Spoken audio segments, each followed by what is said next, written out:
In today's video, I'm going to teach you how to connect Monday.com to Zapier. If you've ever wanted to automate some of your workflows between these two powerful platforms, you're in the right place. Let's get started by heading over to your Zapier dashboard. Once you're there, the first thing you'll want to do is click on Create Zap. This is where we start connecting the dots between the apps you love and use daily. In the Trigger App field, type in Monday.com to find it. Click on it and you will be prompted to sign in to your Monday.com account. At this stage, Zapier will ask for your API token from Monday.com to establish a secure connection. Don't worry, it's straightforward to get your hands on this token. Simply log into your Monday.com account and click on your profile picture located at the bottom left corner of the screen. Navigate through Admin to find the API section where you can copy your API v2 token. Return to Zapier and paste your API token into the authentication box. After you click Continue, your connection is officially established.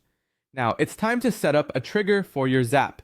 Think of a trigger as the starting gun for your automation. It's what gets everything rolling. Some common triggers in Monday.com could be something like when a new item is created on your board or when an item's status changes. For this demonstration, let's use the example where a new item is created.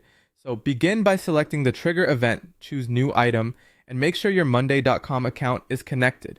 Afterwards, select the board and group you're interested in from the drop-down options. This tells Zapier exactly where to look for new items. At this point, it's wise to test your trigger to ensure it's set up just right.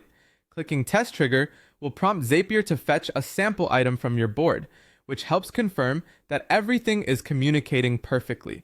Before you switch on your Zap, it's essential to test the entire process to make certain everything works as expected. Start by clicking Test Action. Zapier will then perform the action using your sample data.